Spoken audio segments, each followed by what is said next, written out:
চলুন আপনাদের সাথে একটা রেসিপি শেয়ার করি। আজকে আমি এই পিঠাটাই বাসায় তৈরি করেছি।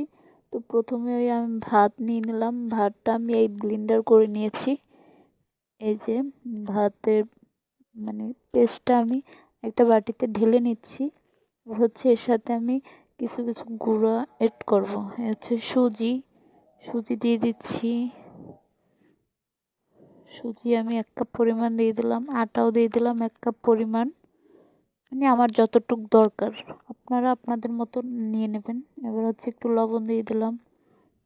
তাল, হচ্ছে তাল দিব। তাল দিয়ে পিঠাটা তৈরি করব। তো আমার তালটা ফ্রিজে ছিল, এজন্য আমি ওইখান থেকে অর্ধেকটা পরিমাণ তাল নিয়ে নিলাম। এবার চিনি দিয়ে দিচ্ছি। স্বাদ মতো আমি চিনি দিয়ে দেব। আর হ্যাঁ, আমার তালের ভিতরে নারকেল কোড়া আর চিনি মিলানো ছিল। নারকেল আর চিনি দিয়ে তালটা জাল করা ছিল, পরে আমি ফ্রিজে রেখে দিয়েছি। এই যে এবার পানি দিয়ে আমি আস্তে আস্তে গোলাটা গলিয়ে নেব। সুন্দর করে একটা ব্যাটার তৈরি করে নেব।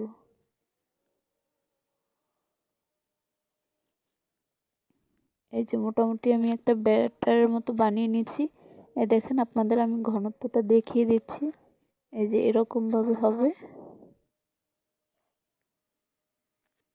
বেশিও পাতলা করা যাবে না, আবার বেশিও মোটাও রাখা যাবে না, মোটামুটি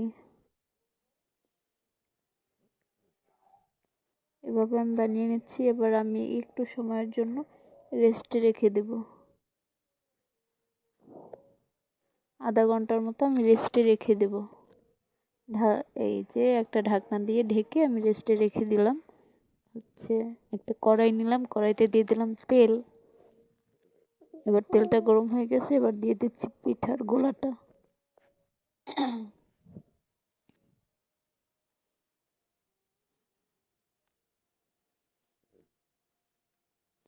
এবার আমি পিঠাটা ভালো করে ভেজে নেব।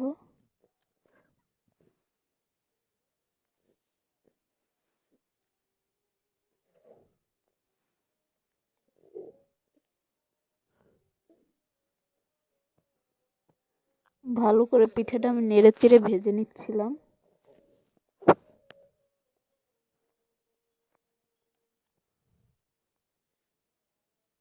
যে পিঠাটা আমার হয়ে গেছে, আবার দিয়ে দিলাম।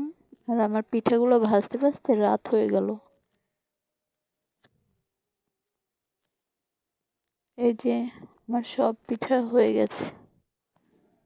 দেখে বলুন তো বন্ধুরা কেমন হয়েছে। আর যাই হোক, আপনারা যারা যারা আমার চ্যানেলে নতুন, প্লিজ লাইক, কমেন্ট ও শেয়ার করবেন।